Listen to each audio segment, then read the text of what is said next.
Boa noite a todos. Aos que nos visitam, sejam muito bem-vindos aqui em nosso meio hoje à noite. Nós estamos hoje na 7ª semana de uma série de pregações na carta de Paulo a Tito, um jovem pastor que Paulo deixou na ilha de Creta para pastorear a igreja ali naquela ilha. Nós temos aprendido muita coisa, é uma carta extremamente prática, uma carta na qual Paulo vai instruir esse jovem pastor como ele deveria pastorear, como ele deveria escolher líderes, como ele deveria conduzir o rebanho. E nessa última parte que temos estudado, Paulo apresenta exortações práticas para toda a igreja. Então, lembrando um pouquinho do que nós falamos na semana passada, Paulo exortou Tito a focar nas suas responsabilidades, a pensar sobre aquilo que Deus tinha dado como responsabilidade, a exortar a igreja em termos da responsabilidade dentro da sociedade, como deveria se comportar diante das autoridades, do governo. Depois Paulo exorta Tito para instruir a igreja também a lembrar de quem eles eram antes de Cristo, de lembrar do seu passado, de como eles estavam separados de Deus e como o pecado havia dominado as suas vidas. Mas aí Paulo encerrou, na última parte do capítulo 3, versículos 5 a 7, encerrou ensinando sobre aquelas coisas que Jesus Cristo fez em nosso favor para nos conceder perdão e salvação. Como Cristo se tornou homem, veio ao mundo, viveu uma vida perfeita, entregou-se a si mesmo como sacrifício pelos nossos pecados. Então, Paulo ali, ele está encorajando Tito a ensinar a igreja a lembrar de certas coisas, certo? Hoje à noite nós vamos falar sobre o foco correto. O foco correto, porque além de lembrar de fazer certas coisas, além de lembrar de certos aspectos da nossa vida cristã, nós temos que ter um foco correto. Eu não sei de você, mas eu preciso usar óculos. Tem alguns aqui que eu vejo que usam óculos, outros que talvez usam lentes de contato, outros que têm a visão perfeita. Parabéns para vocês que têm a visão perfeita. Eu uso óculos desde os 8 anos de idade, então se eu tirar os óculos, eu não consigo ler nada. Tudo está perfeitamente embaçado. Eu não tenho um foco bom. Eu preciso dessas lentes para corrigir o meu foco, para que eu enxergue as coisas como eu deveria. As Escrituras funcionam dessa forma para a vida do crente. Elas corrigem o nosso foco para que nós estejamos olhando para as coisas que nós precisamos, enxergando aquilo que é importante para as nossas vidas. Mas nós também usamos a palavra foco em outro aspecto. Às vezes, nós temos distrações em nossas vidas que tiram o nosso foco, não é? Não necessariamente no sentido de algo estar embaçado, mas no sentido de nós não mirarmos naquilo que é prioridade, de não estarmos olhando para o alvo. E nós desviamos a nossa atenção porque há tantas coisas chamando a nossa atenção nesse mundo vaidoso. Aqui, nesse trecho hoje à noite, em Tito, capítulo 3, versículos de 8 a 11, estamos chegando quase no finalzinho aqui dessa carta, só temos mais uma semana de estudo na próxima semana. Mas aqui, no final dessa epístola para Tito, Paulo compartilha diversas exortações. Ele compartilha algumas coisas que Tito deveria ensinar ou encorajar na igreja. Ele também ensina algumas coisas que Tito deveria evitar. E ao fazer isso, ele vai descrever coisas que são excelentes e proveitosas, e, em contraste, ele vai descrever algumas coisas que são inúteis e sem valor. Ao focarmos naquilo que é excelente e proveitoso, nós vamos trilhar o caminho do evangelho verdadeiro. Nós vamos andar segundo os moldes que Deus tem para a sua igreja. Então, queria que os irmãos abrissem suas Bíblias, Tito capítulo 3, nós vamos ler dos versículos 8 ao 11. Tito capítulo 3, versículos de 8 a 11. Diz assim a palavra de Deus: fiel é esta palavra, e quero que você fale ousadamente a respeito dessas coisas, para que os que creem em Deus se empenhem na prática de boas obras. Estas coisas são excelentes e proveitosas para todas as pessoas. Evite discussões tolas, genealogias, controvérsias e debates sobre a lei, porque são inúteis e sem valor. Evite a pessoa que provoca divisões, depois de admoestá-lo uma ou duas vezes, pois você sabe que tal pessoa está pervertida, vive pecando e por si mesma está condenada. Vamos orar novamente e pedir a direção de Deus nesse tempo de estudo. Senhor, que as palavras dos meus lábios e o meditar do meu coração sejam agradáveis na Tua presença e que o Teu Santo Espírito ministre através da Tua palavra para transformar vidas. Ó Deus, amoleça corações duros, corrija vidas que estão desviadas do caminho e nos leve cada mais a ser transformados conforme a imagem do Teu Filho Jesus Cristo, em cujo nome oramos. Amém. Esse parágrafo há uma ligação com o parágrafo anterior. Versículos de 1 a 7 é aquele parágrafo que nós vimos na semana passada, quando Paulo diz, lembre a todos, aí ele vai falar várias coisas para lembrar, né? Mas aqui no início, no versículo 8, esse parágrafo aqui diz, fiel é esta palavra, fiel é esta palavra. Isso aqui é uma frase que Paulo, na verdade, vai usar várias vezes em suas cartas, em específico aqui em Tito e também com as duas epístolas de Timóteo. Pistos ho logos significa fidedigna ou de confiança é esta palavra. Quer dizer, você deve abraçar essa palavra.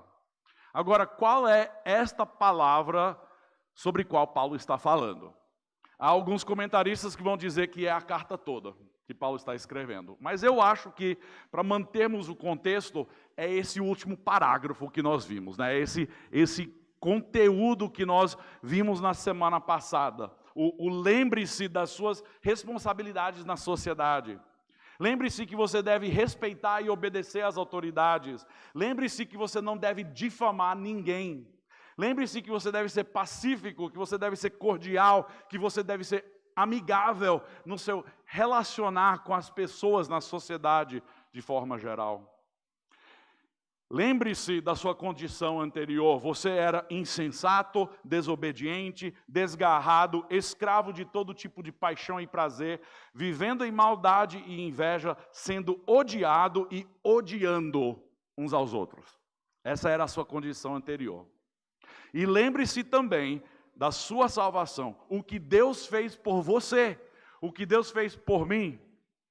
Fiel é esta palavra que Paulo está dizendo aqui. Então, quer dizer o quê? Paulo está dizendo, preste atenção, essa palavra é de ser confiado. Você deve prestar atenção àquilo que eu estou apresentando para você.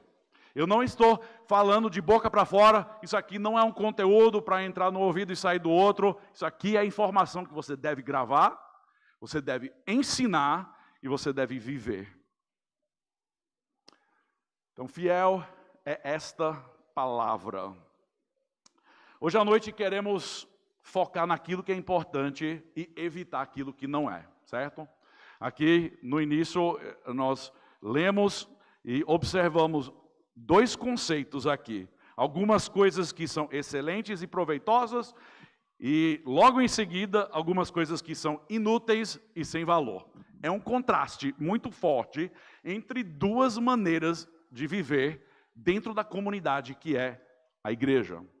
Primeiro, hoje à noite, Isso aqui é a revisão. Mas primeiro, hoje à noite, vamos falar sobre essas coisas excelentes e proveitosas. Versículo 8.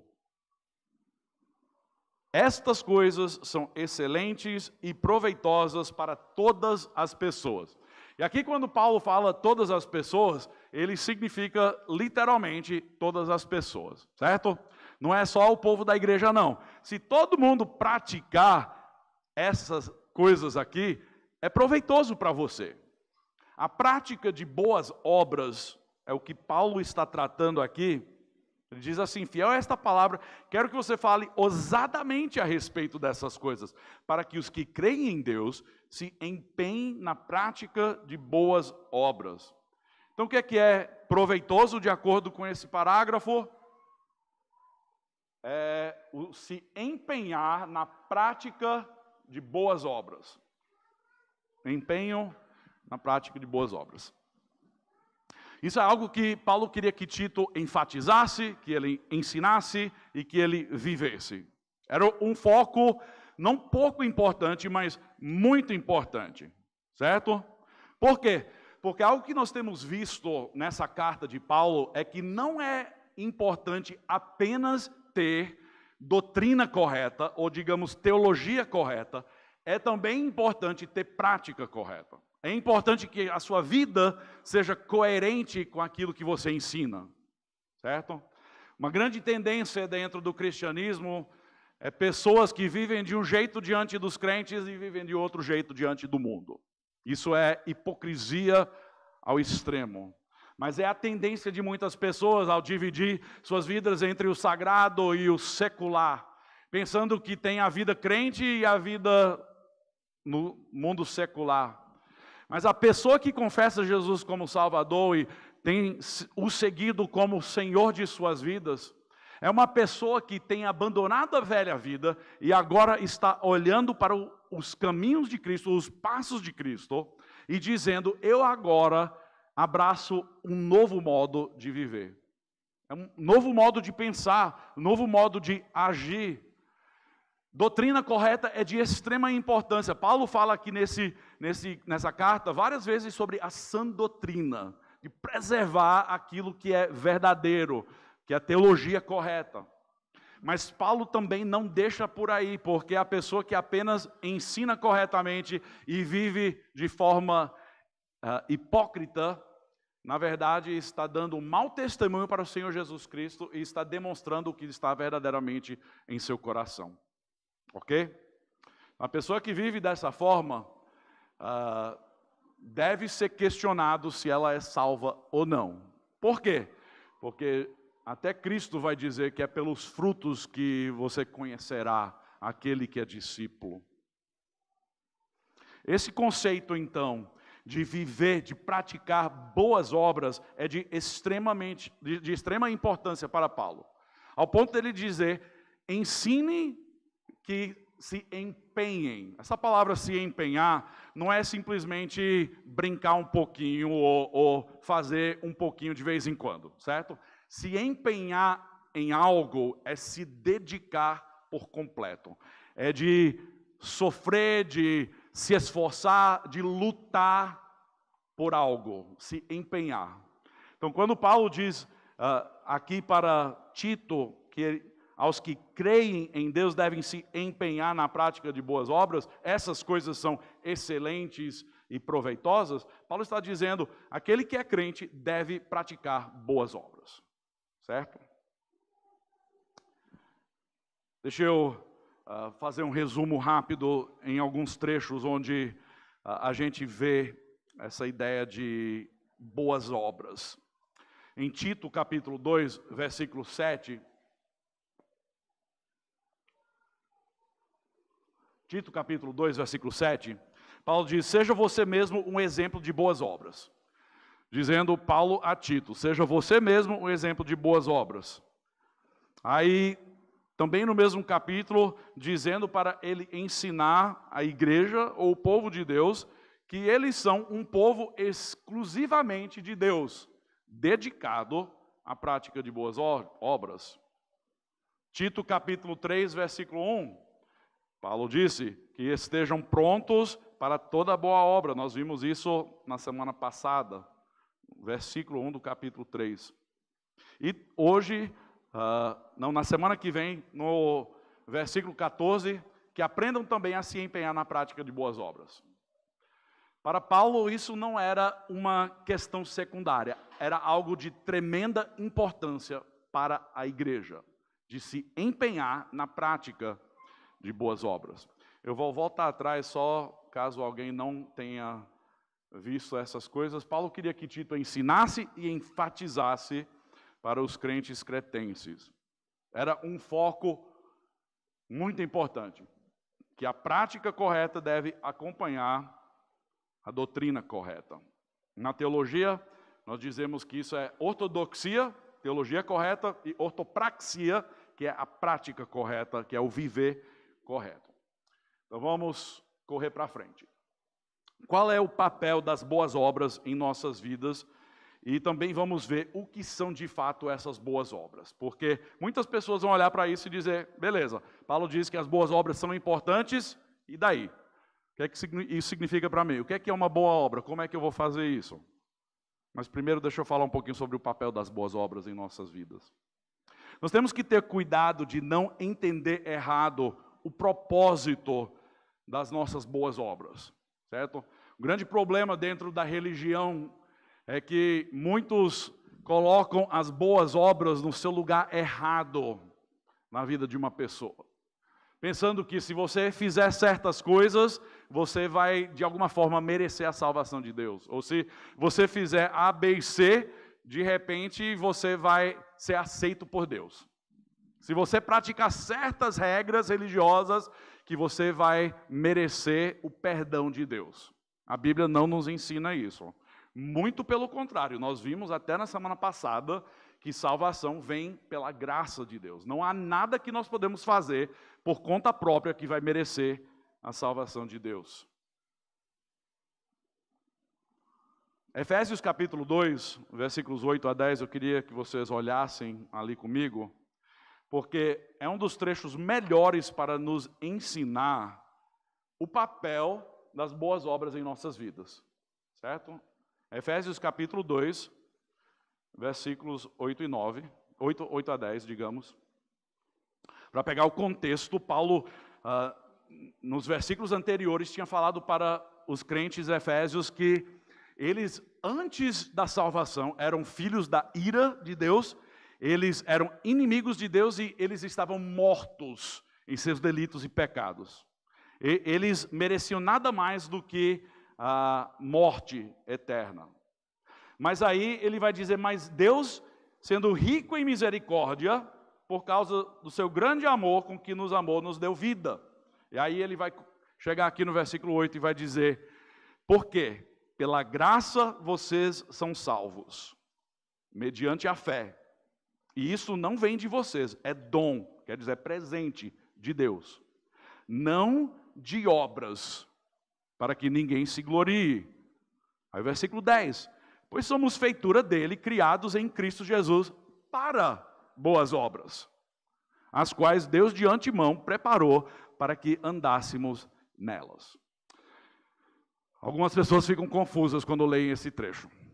Somos salvos pela graça, mediante a fé, não vem de vocês, não de obras, mas aí nós somos criados por Deus para praticar obras. Como é que é isso? Não entendi. Eu não sou salvo por fazer obras, mas eu fui criado para fazer obras. Como é isso? Deixa eu apresentar aqui uma formulazinha para a gente entender a linha de pensamento de Paulo, certo? Paulo diz mais ou menos assim, fé mais obras não é salvação. Vocês não são salvos dizendo eu tenho fé e olha aqui o que eu estou fazendo, olha aqui o que eu fiz por Deus, né? A minha vida de boas obras. Não, não é assim que a gente chega à salvação. Salvação é assim. Primeiro, fé na graça de Deus, naquilo que Deus fez por nós, resulta em salvação. Isso é a fórmula para recebermos salvação. As boas obras são resultado dessa salvação em nossas vidas. Então a sequência é assim: as obras não vêm aqui, as obras vêm depois da salvação. Agora você pode dizer, mas não tem descrentes, pessoas que não creem em Jesus Cristo, que fazem boas coisas? Com certeza, com certeza. Mas em Isaías capítulo 64, versículo 6, o profeta Isaías vai nos dizer que todos os nossos atos de justiça são como trapo imundo, não prestam para Deus. Por quê? Porque tudo que uma pessoa faz, que poderíamos considerar como uma boa obra, é manchado ou danificado por conta da sua pecaminosidade, certo? A natureza pecaminosa do ser humano distorce, danifica aquilo que a pessoa está fazendo. Então, para os olhos de Deus, isso não tem valor. A boa obra jamais faz parte da fórmula para recebermos salvação. Mas uma vez que nós colocamos a nossa fé na graça de Deus, naquilo que Deus fez por nós, somos salvos, somos perdoados, concedidos vida eterna, e o resultado dessa transformação é que eu vou começar a praticar as boas obras. E a prática das boas obras agora é aceito por Deus como uma oferta agradável. Por quê? Porque Jesus Cristo pagou o preço do meu pecado. Jesus Cristo pagou a culpa do meu pecado. Agora eu sou declarado justo diante de Deus por meio da obra de Cristo. Então, o papel das boas obras em nossas vidas, vou falar rapidamente aqui uma lista de como as boas obras, ou qual é o papel das boas obras na vida de um crente. Primeiro, as boas obras, vamos lá, resultam na glória de Deus. Por que praticar boas obras? Primeiro, porque elas resultam na glória de Deus. Eu vou ler só um versículo, eu tenho vários aqui, mas por conta de tempo, eu vou ler apenas um. João capítulo 15, versículo 8. Jesus falando com seus discípulos na noite em que foi traído, provavelmente caminhando rumo ao jardim do Getsemane, vai falar sobre a videira verdadeira, ele sendo a videira verdadeira. E aqui dentro desse contexto todo, versículo 8. Nisto é glorificado o meu Pai, que vocês deem muito fruto, e assim mostrarão que são meus discípulos. Esse dar muito fruto, muitas vezes nas Escrituras, é vinculado com as obras, certo?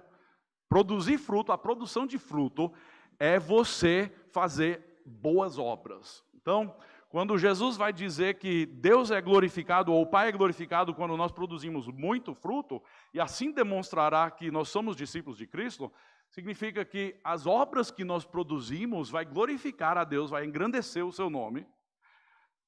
Assim como Jesus ensinando, diz que nós somos o sal do mundo, o sal da terra, a luz do mundo. A ideia é que tudo isso vai glorificar a Deus e todas as obras vão apontar para Jesus Cristo, para que Ele seja engrandecido. Outro trecho que, se você quiser anotar aí, é 1 Pedro capítulo 2, versículos 11 e 12. Segundo, nossas obras podem ajudar descrentes a serem sensíveis ao Evangelho. Quer dizer o quê? Quando nós vivemos diante do mundo perdido, aquilo que as Escrituras ensinam, as pessoas vão ver o nosso testemunho, e isso vai deixá-las mais sensíveis ao Espírito, ao Evangelho. Agora nós entendemos que é o Espírito que convence as pessoas do pecado, do juízo, é o Espírito que leva as pessoas ao arrependimento, mas as nossas vidas como um testemunho vão apontar para Jesus Cristo. E 1 Pedro, capítulo 2, deixa eu ler porque vai junto com esse ponto também. 1 Pedro, capítulo 2.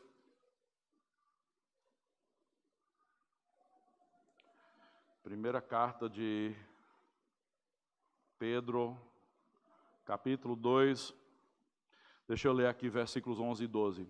Amados, peço a vocês, como peregrinos e forasteiros que são, que se abstenham das paixões carnais, que fazem guerra contra a alma, tendo conduta exemplar no meio dos gentios, para que, quando eles os acusarem de malfeitores, observando as boas obras que vocês praticam, glorifiquem a Deus no dia da visitação. Quer dizer, se tiver alguém que quer apontar para você, quer julgar você, que quer acusá-lo de uma coisa ou de outra, as Escrituras vão dizer que por sua conduta e por sua prática de boas obras, as pessoas, na verdade, vão ser silenciadas e vão acabar glorificando a Deus, certo? Isso vai resultar na glória de Deus.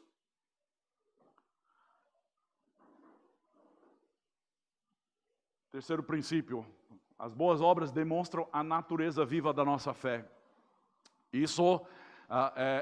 Esse é um tema muito importante na carta de Tiago. Tiago vai dizer que a fé sem obras é uma fé morta. As obras demonstram a realidade de uma fé verdadeira. Não é que as obras salvam, mas é que as obras certamente acompanham a nossa fé. Ele até vai usar alguns exemplos muito interessantes sobre isso. Ele vai dizer que adianta se uma pessoa estiver sem roupas ou estiver sem alimento. Você simplesmente diz, seja bem alimentado e confortável, que você possa se esquentar, mas nunca dando roupa a ela, nunca oferecendo um alimento a ela. Que diferença faz uma fé dessa? Então, Tiago está dizendo, uma fé sem obras é uma fé morta. As obras demonstram a vida que tem a nossa fé. Também, as obras são necessárias se quisermos ser mais como Jesus. As obras são necessárias se quisermos ser mais como Jesus. Tenho aqui Atos capítulo 10, versículo 38. Atos capítulo 10, verso 38. O contexto aqui, nós lemos isso, eu acho que umas 2 semanas atrás, aqui na sequência das nossas leituras semanais. Paulo está pregando na casa de Cornélio, um gentil. E ali, naquele contexto, nós lemos o seguinte, eu vou ler do versículo 37 primeiro. Vocês sabem o que aconteceu em toda a Judéia, tendo começado na Galiléia, depois do batismo que João pregou. Como Deus ungiu a Jesus de Nazaré, com o Espírito Santo e com poder. Jesus andou por toda parte, fazendo o bem e curando todos os oprimidos do diabo, porque Deus estava com ele. O exemplo é que Jesus, em sua vida e seu ministério, ele não apenas estava pregando o evangelho do reino de Deus, mas ele estava vivendo o reino de Deus ao demonstrar bondade, ao demonstrar compaixão, fazendo bem, curando os oprimidos do diabo. Se nós quisermos seguir nos passos de Cristo, nós também devemos praticar o bem. Nós devemos estar servindo o próximo, demonstrando amor verdadeiro para as pessoas ao nosso redor. Então, se quisermos ser mais como Cristo, temos que ver a sua conduta, ver as obras que ele praticou e fazer boas obras assim também. A última razão vem aqui do nosso próprio trecho. As boas obras são excelentes e proveitosas para todos.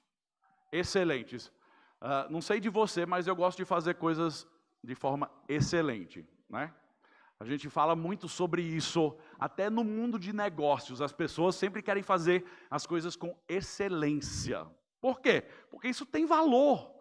Você não quer ir no médico e ser tratado de qualquer jeito, não é verdade? Você quer ir no médico excelente. Seja honesto.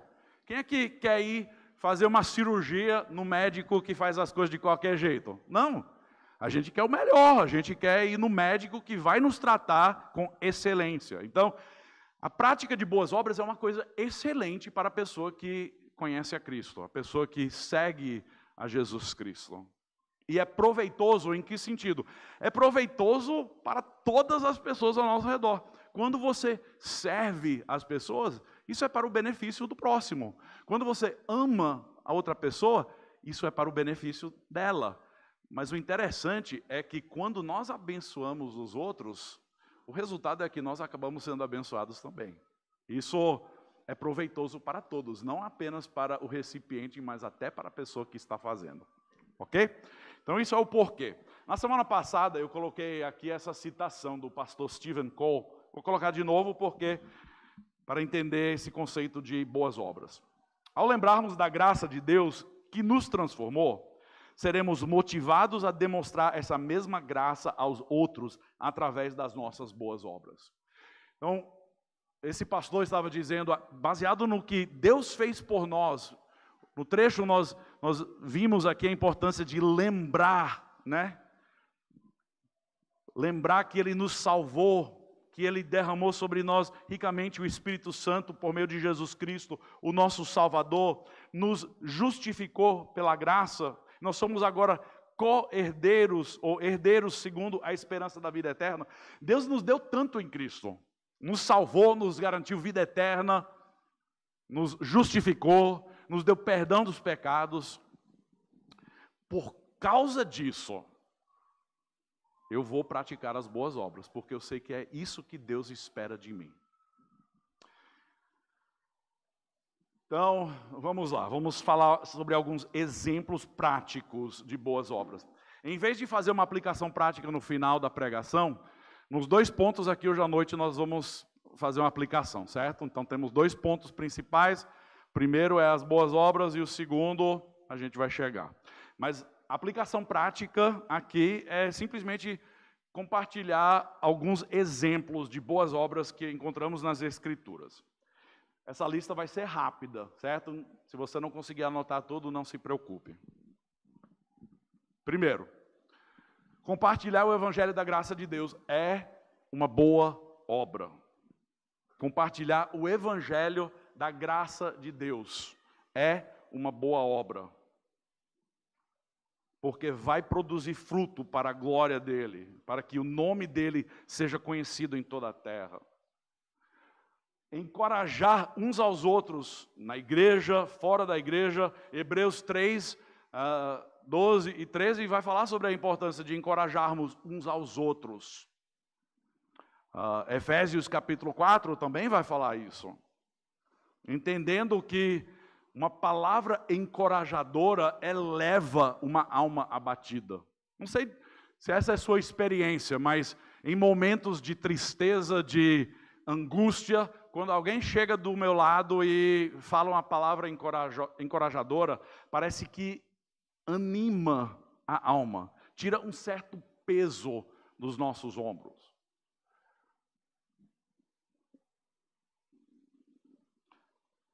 Provérbios fala que o poder da vida e da morte estão na língua, né? Ou na língua estão o poder da vida e morte.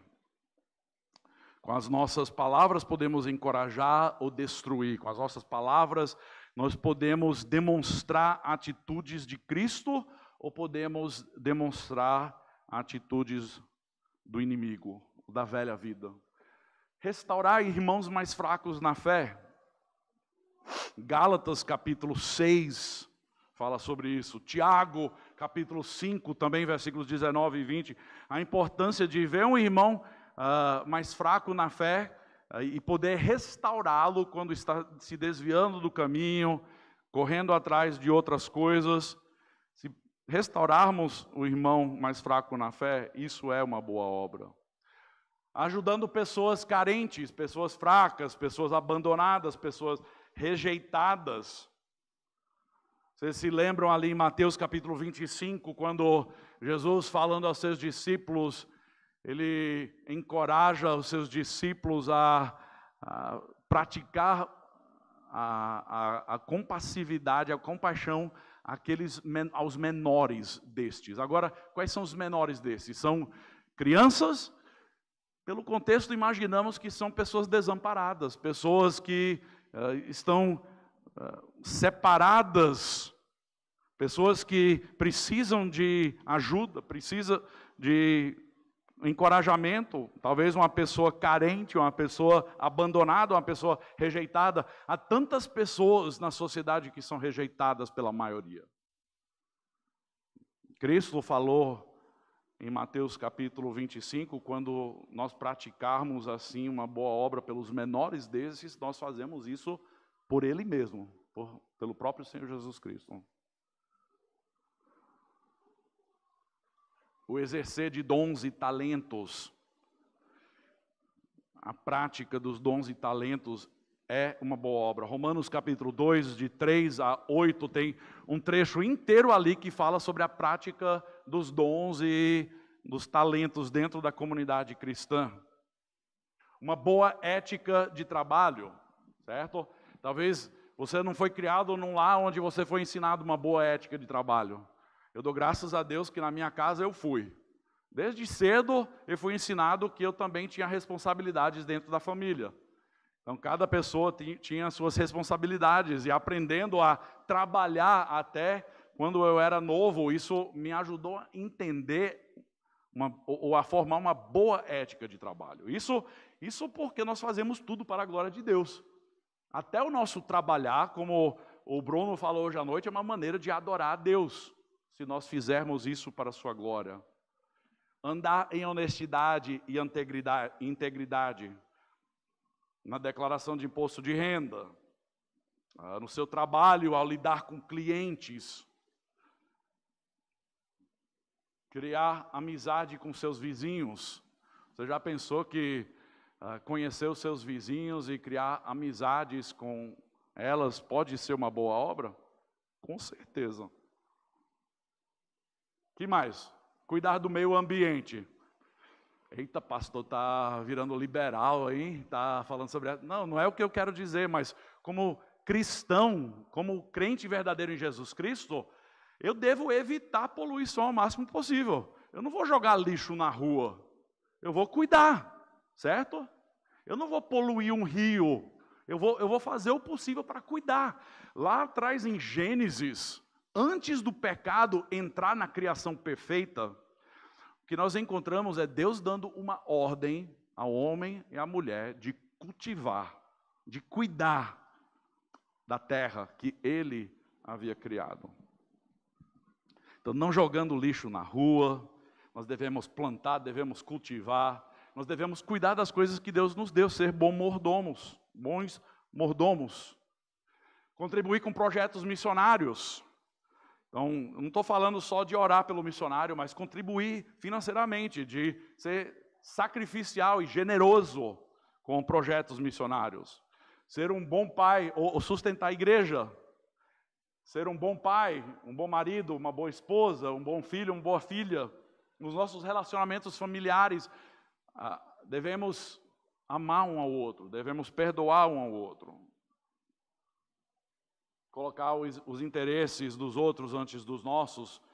Paulo ensina isso em Filipenses capítulo 2, olhando para o exemplo humilde de Cristo. A gente podia colocar tudo isso debaixo do grande mandamento, que é amar a Deus de todo o seu coração, de toda a sua alma e de todo o seu entendimento, certo? E o segundo mandamento, amar o seu próximo como a si mesmo. Jesus vai dizer que nisso toda a lei se cumpre ou se resume. Então, se você quiser obedecer os mandamentos de Deus, isso aí é a melhor forma de fazer, amar a Deus e amar ao próximo. Uma boa obra é você fazer isso, é amar a Deus e amar ao próximo.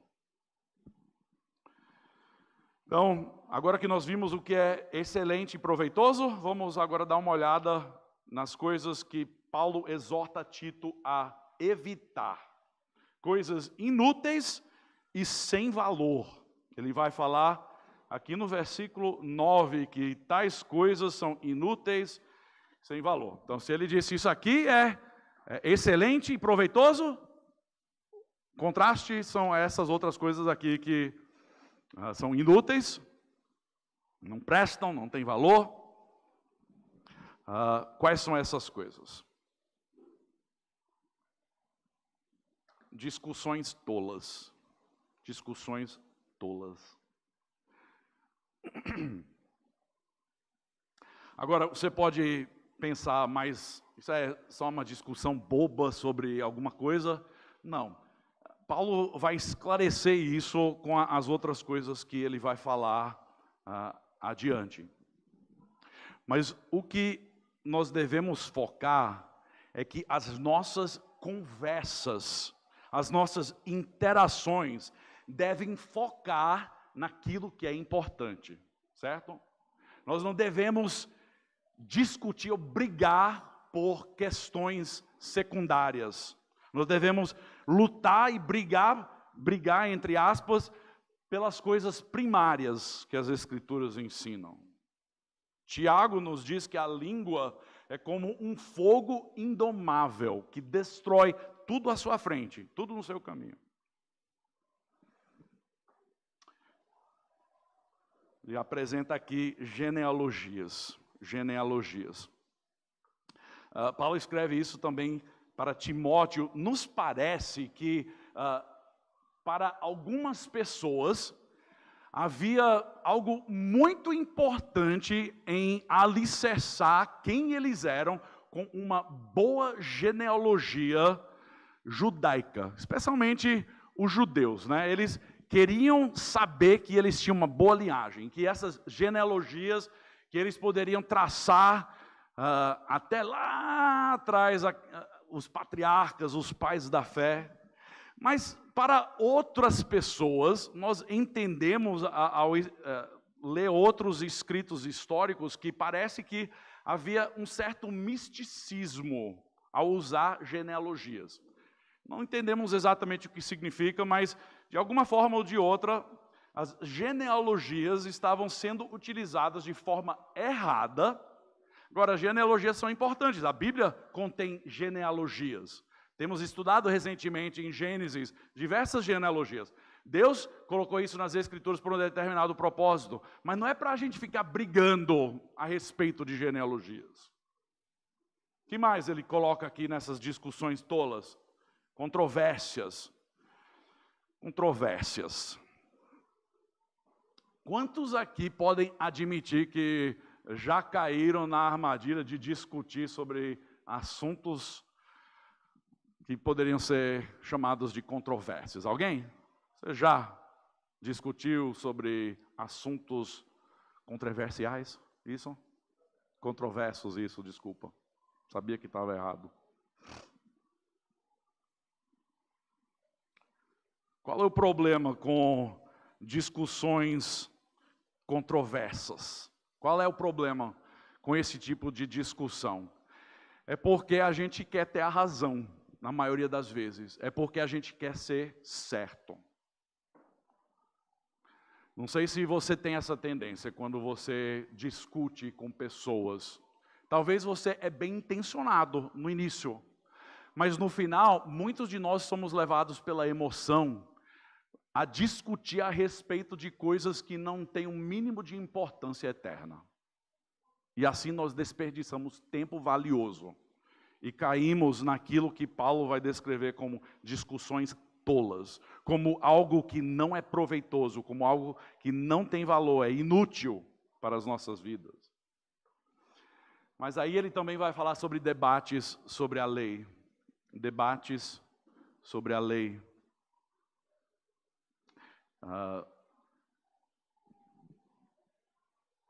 Paulo vai falar em diversas das suas cartas a respeito dos judaizantes, um grupo de, alguns vão chamar que é uma seita, mas é um grupo que quer forçar os gentios convertidos a se adequar aos mesmos comportamentos, regras e observações que os judeus. Na verdade, eles queriam que os gentios se convertessem ao judaísmo e não ao cristianismo, que é pela graça.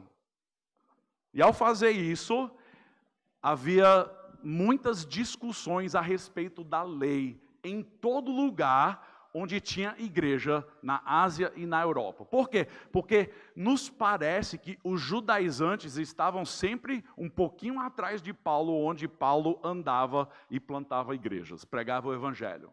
Esse grupo chegava e dizia: o gentio se converteu, mas agora ele precisa ser circuncidado para fazer parte. O gentio, ele agora precisa observar certos rituais. O gentio, ele agora precisa fazer isso ou aquilo que o judeu faz para ele ser incluso no cristianismo. Enquanto nós entendemos que isso é bobagem, porque até mesmo a prática dessas coisas, podemos chamar isso de um legalismo, a prática dessas coisas é a prática de uma obra. E é isso que nós acabamos de ver em Efésios capítulo 2, não é isso que vai nos salvar, não é uma obra que vai nos salvar. Não caia nas discussões tolas, nas genealogias, nas controvérsias, nos debates sobre a lei. Meus irmãos, não há nada errado em a gente estudar e termos perspectivas diferentes sobre determinados assuntos nas Escrituras. Temos irmãos aqui na igreja que têm uma posição diferente do que a minha em determinados assuntos, certo? Mas a gente não vai ficar, depois do culto lá fora, brigando um com o outro, se exaltando, discutindo, perdendo a calma. Por quê? Porque isso é inútil. Isso não é proveitoso. Isso não vai levar ninguém a glorificar a Deus. Eu não preciso ser o dono da razão. Tem muita coisa que eu não tenho resposta pelas Escrituras. Eu vou esperar a eternidade para entender um pouquinho melhor algumas coisas. Evite discussões tolas. O problema das discussões tolas é que elas levam às divisões. As discussões tolas levam às divisões. Eu não posso nem contar quantas igrejas eu já vi ou ouvi a respeito que acabaram se dividindo por contas secundárias e não por situações primárias. Agora, meus irmãos, me ouçam bem. Tem coisas que eu vou lutar seriamente e eu vou brigar, entre aspas, para que a gente não fuja de um ensinamento correto das Escrituras. Que Jesus Cristo é o único caminho para Deus, Ele é o único Salvador, que não há outro caminho. Eu vou brigar por isso até a morte. Eu morro por isso, certo? Mas tem outras questões que nós podemos considerar como secundárias, que eu não vou morrer por essas coisas. Podemos ter diferenças de opinião.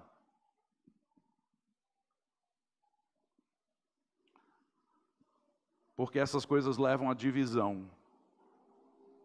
A implicação aqui do versículo 9, indo para o versículo 10, diz aqui: evite a pessoa que provoca divisões. Há uma ligação entre essas coisas, certo? A pessoa que tem essas discussões tolas, a pessoa que vive brigando por essas coisas, essas controvérsias, debates sobre a lei. Evite a pessoa que provoca divisões, depois de admoestá-la uma ou duas vezes. Aqui, pessoas que causam divisões na igreja de Jesus Cristo devem ser confrontadas. Agora, isso vai cair dentro do que nós vamos chamar muitas vezes de disciplina eclesiástica, certo? Na igreja existe um certo padrão que nós devemos seguir para colocar um membro em disciplina. Agora, isso não é disciplina como muitas pessoas vão pensar. Disciplina é para restaurar aquele membro que está vivendo em pecado. A intenção inteira de uma disciplina eclesiástica é de trazer uma pessoa de volta. Mas nesse contexto aqui, Paulo está falando sobre aquela pessoa que insiste em causar conflito e divisão dentro da igreja. Podemos chamar essa pessoa de uma antagonista. Certo? A pessoa que está sempre enfiando o focinho dela no meio de todas as conversas, tentando causar divisão. Aquela pessoa que não vê a hora de fofocar a respeito de outra. Uma pessoa que se acha o dono da razão sobre uma determinada área teológica e, por consequência, ela vai tentar criar o grupinho dela aliado à sua visão teológica. E assim, ela não vive humildemente, ela não busca a edificação do corpo como um todo, e ela acaba criando nada mais do que divisão, e ela deve ser confrontada. Paulo diz aqui que ela deve ser confrontada 1 ou 2 vezes e depois evitada. É forte isso, meus irmãos, é forte. Confrontada 1 ou 2 vezes e depois evitada. Quer dizer, essa palavra evitar, se for traduzido ao pé da letra, é você virar as costas e ir na direção oposta, certo? Então, evitar é você confrontar a pessoa e dizer: meu irmão, você está em pecado porque você está dividindo a igreja com suas discussões tolas, com suas controvérsias. Se ele insistir em continuar fazendo, você diz: você não tem mais lugar aqui no meio dessa comunidade, certo? E assim nós passamos por um processo que é a expulsão de um membro do hall de membresia. Agora, isso aqui é um lugar aberto, eu não posso impedir ninguém de entrar aqui, mas eu não vou manter o mesmo relacionamento com uma pessoa que insiste em viver dessa forma. Por quê? Porque isso não convém, isso não leva à edificação, e o nome de Cristo é danificado e manchado quando as pessoas vivem dessa forma. Paulo vai até dizer aqui no versículo 11 que essas pessoas são pervertidas, vivendo, pecando e por si mesmas estão condenadas. Muitas vezes a gente pensa sobre perversão apenas em termos de sexualidade, né? Os pervertidos são aquelas pessoas que praticam a sexualidade fora dos padrões normais.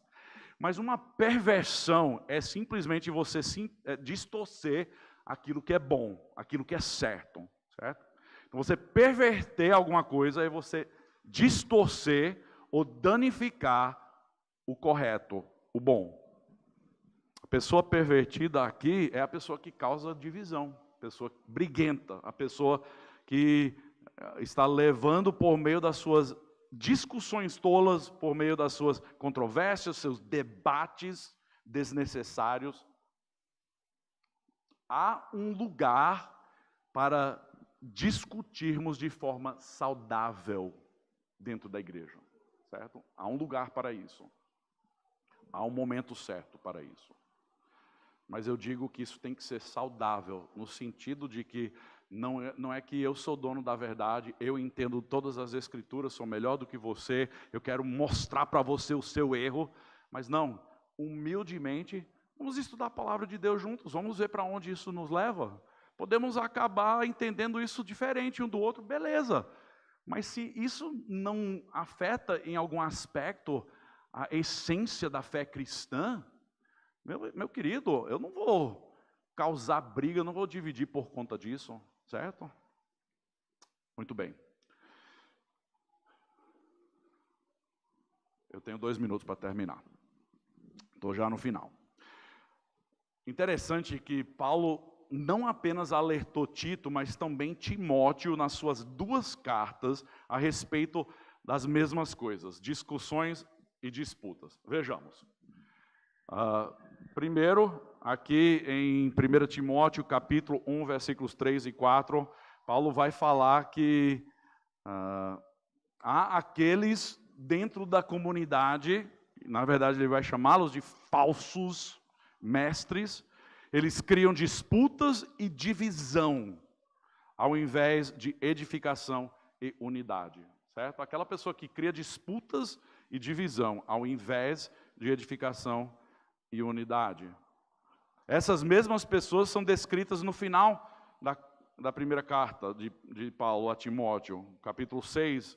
Elas criam inveja, provocação, difamações e suspeitas malignas.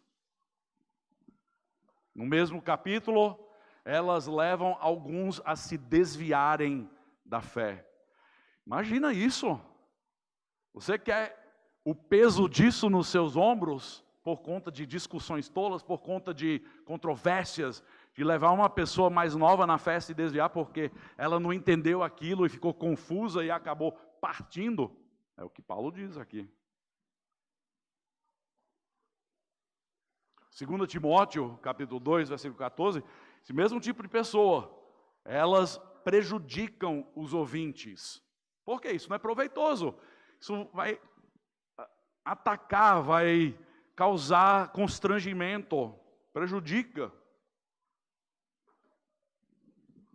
Pessoas briguentas avançam cada vez mais na impiedade. A linguagem dessas pessoas corrói como câncer. E essas mesmas pessoas provocam brigas, certo? Então, essas mesmas pessoas, em lugares diferentes, sejam elas essas pessoas que Paulo vai dizer em Tito, que são aqueles, especialmente aqueles da circuncisão, certo? Que são os judaizantes, mas não só eles. Essa instrução de Paulo é para qualquer pessoa que quer causar divisão na família de Deus, no corpo de Cristo, que é a igreja. A importância da unidade da família da fé é tremenda aqui nessa carta de Paulo a Tito. Então vamos chegar numa aplicação prática. Qual é o agir correto? Se o errado é discussões tolas, são brigas, são discussões sobre controvérsias, brigas sobre questões da lei, opiniões diferentes. Certo? Eu quero que a nossa igreja pinte as paredes de azul, mas alguns irmãos querem pintar a igreja de preto. Vixe, tá na moda, né? E aí, a gente vai brigar por isso? Não, meu irmão, porque na Bíblia não fala nada sobre pintar a igreja de azul ou o prédio de preto. Eu não vou brigar por isso, certo? Se eu estiver pastoreando e a maioria na minha igreja quer pintar a igreja de preto, beleza, é uma cor, é um prédio. A igreja não é o prédio, a igreja somos nós, é o corpo. O que eu vou brigar é pela unidade. O que eu vou brigar é pela edificação. Discutir sobre coisas inúteis e que não são proveitosas, meus queridos, a gente não vai fazer isso aqui na nossa igreja.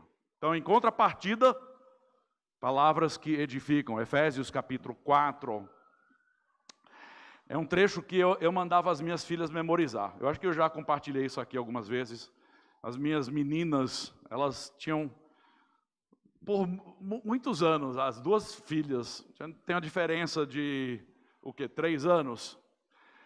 E elas passaram por vários anos, um período muito longo para nós como pais, um período de muita briga entre elas. Era briga sobre tudo. Discussões, elas não se entendiam, era competição sobre tudo quanto era coisa. E eu mandava elas memorizar uma parte aqui de Efésios capítulo 4. E não só memorizar, mas elas tinham que escrever, muitas vezes. E lembrar as exortações aqui. Efésios 4, eu vou ler dos versículos 29 ao 32, porque vai pegar isso e o próximo ponto, que é compassividade, bondade. Diz assim: não saia da boca de vocês nenhuma palavra suja, mas unicamente a que for boa para edificação, conforme a necessidade, e assim transmita graça aos que ouvem. E não entristeçam o Espírito Santo de Deus, no qual vocês foram selados para o dia da redenção. Interessante que a ligação aqui entre o uso das nossas palavras pode entristecer o Espírito Santo. Observaram isso? Que não haja no meio de vocês qualquer amargura, indignação, ira, gritaria e blasfêmia, nem como qualquer maldade. Pelo contrário, sejam bondosos e compassivos uns para com os outros, perdoando uns aos outros, como também Deus em Cristo perdoou vocês. Meus irmãos, palavras que edificam, compassividade, bondade, perdão, isso é o oposto de discussões tolas, de brigas, de controvérsias desnecessárias. Mas isso requer da nossa parte muita humildade. Faltou aí o livro, né? O livro, alguém sabe? Já falei? Filipenses. Filipenses capítulo 2, versículos 5 a 11. Aqui nós temos o exemplo de Jesus que se humilhou. Então nós devemos colocar o outro antes de nós mesmos, né? Ver a necessidade, o interesse do outro antes do nosso. Nos humilharmos como Cristo. E quando alguém erra e insiste em provocar discussões, a gente vai confrontar, certo? Corrigindo pessoas que causam divisões com amor, paciência e humildade. Mas lembrando que Paulo escreveu a Tito. A gente vai falar uma ou duas vezes e depois nós vamos evitar essa pessoa. Mas nós devemos falar isso com amor, com paciência, com humildade. Não adianta nada a gente chegar numa pessoa briguenta e brigar com ela, né? É meio... não dá certo. Mas a gente chega em amor e a gente mostra como a atitude e as palavras dela está dividindo a igreja, que é o corpo de Cristo. E se ela ainda assim insistir, também com amor, com paciência, nós vamos evitar o andar ao lado dela. Nós vamos insistir que para o corpo de Cristo, apenas aquilo que é proveitoso, apenas aquilo que edifica, é o que vai acontecer aqui. Então, em conclusão, eu não tenho aplicação prática, mas eu tenho algumas exortações finais minhas, certo? Baseado no que vimos, deixa eu falar algumas exortações do pastor Timóteo. Primeiro, quando você discordar de alguém, não seja desagradável nem ríspido, ok? Quando você discordar de alguém, não seja desagradável ou ríspido. Não seja grosseiro. Se você não conseguir discordar com alguém de forma calma, fecha a boca, certo? Quando discordar de algo, que seja sem ser desagradável e sem ser ríspido. Segundo, sempre seja humilde ao discordar ou discutir questões importantes. Nós vivemos num tempo em que a comunicação está extremamente acelerada. Quer dizer, nós sabemos e temos acesso à informação, assim como ninguém em outra época da história humana já teve. Mas isso causa um grande problema para nós também. Porque nós pensamos muitas vezes que porque nós vimos, ouvimos ou lemos algo na internet, nas mídias sociais, que de repente a gente sabe melhor do que outra pessoa. Você sabe muito bem do que eu estou falando, porque vocês com certeza já passaram por isso ou já viram isso.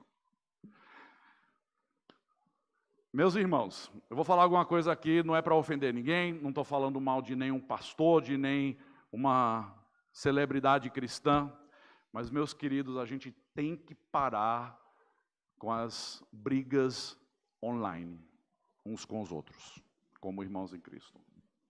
Temos que parar com isso. Eu já saí das redes sociais faz meses, porque eu não aguento mais ver pessoas com posições contrárias a respeito de questões secundárias e brigando e causando uma difamação ao nome do Senhor Jesus Cristo. A humildade precisa fazer parte do nosso falar, do nosso viver, das nossas atitudes. Sempre seja humilde ao discordar. Eu não entro em brigas online, isso aí, para mim não adianta nada eu brigar com um cara que mora no Rio de Janeiro, um cara que eu nunca conheci, nem sei se ele é de igreja. Hoje em dia, todo mundo pensa que postar uma coisa diante do mundo, você precisa colocar a sua opinião, né? Todo mundo pensa, eu preciso colocar aqui minha opinião. Precisa não. Sabe o que precisa? Precisa é você se humilhar. Precisa você ser como Cristo. Precisa você ser como servo. você olhar para o seu vizinho que precisa de ajuda, você olhar para o seu próximo que é carente, você servir. Meus irmãos, se a gente parasse de discutir online como a gente tem feito como igreja, e investisse esse tempo em alcançar o mundo perdido ao nosso redor, imagine a diferença que isso faria. Agora, novamente, deixa eu ser claro, há questões primárias sobre quais nós devemos brigar. Que isso é a palavra de Deus, que é a palavra inerrante, que ela é a autoridade para as nossas vidas, eu vou brigar sobre isso, certo? Só que eu não vou fazer nas redes sociais, porque para mim isso aí não vai adiantar nada. O que eu vou fazer, vou pregar a verdade aqui dentro. Se você discordar comigo, você não quiser fazer mais parte aqui dessa comunidade, a porta está ali, né? Mas eu não vou ser briguento, não vou ser rude com você. Vamos ser humildes uns com os outros. Eu já gastei muito tempo nisso aí. Aprenda a lutar ou a brigar por coisas primárias. Podemos conversar, ter opiniões diferentes, mas isso é diferente de lutar e brigar. E eu vou colocar aqui algumas coisas que talvez alguns vão discordar comigo, certo? Alguns pontos. Nós, como igreja, nós vamos ensinar, de certa forma, algumas coisas, certo? Mas temos alguns irmãos aqui que vão pensar diferente. Uma delas é como é que vai se desenrolar os finais dos tempos. Eita! Eu creio que Jesus Cristo vai nos arrebatar, que haverá um período de tribulação, seguido de um período de milênio, certo? Eu creio nisso. Mas eu conheço irmãos aqui que têm um ponto de vista um pouco diferente disso. Vou brigar por isso? Não, não vou brigar. Podemos conversar, podemos estudar, podemos ter opiniões diferentes, mas eu não vou brigar por isso, porque isso não tem nada a ver com a essência da nossa fé. Vou parar por aí. Podia entrar em muitos outros detalhes. Aprenda a lutar ou a brigar pelas coisas primárias. Gente, você tem que pensar assim, eu morreria por isso?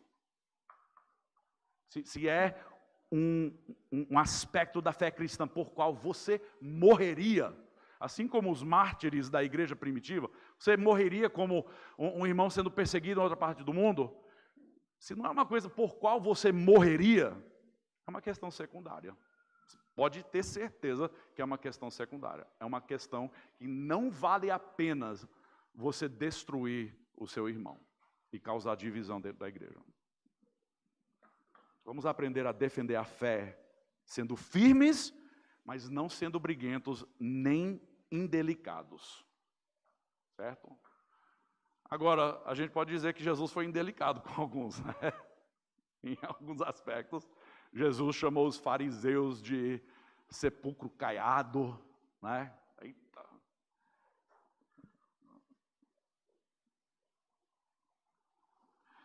Mas eu não sou Jesus. A minha tendência é de cair no pecado se eu tentar falar da mesma forma. O que eu devo fazer é ser humilde. O que eu devo fazer é servir. E se nós discordarmos de alguma coisa, meu querido, vamos estudar. A gente está fazendo um curso de teologia básica aqui, crenças essenciais, que vai ter agora no sábado. Com certeza vai chegar um momento que você vai dizer, pastor, eu penso um pouquinho diferente, eu entendo isso aqui um pouquinho diferente. Beleza. Vamos conversar a respeito, desde que você não está se desviando da essência da fé cristã. Vou parar porque a hora já estourou. Vamos orar. Senhor Deus, obrigado porque a Tua graça é infinita. O Senhor olha para nós em nossa condição de pecado, oferecendo perdão, oferecendo vida. E nós reconhecemos que é apenas Cristo que salva, apenas Cristo que perdoa, apenas Cristo que nos dá vida.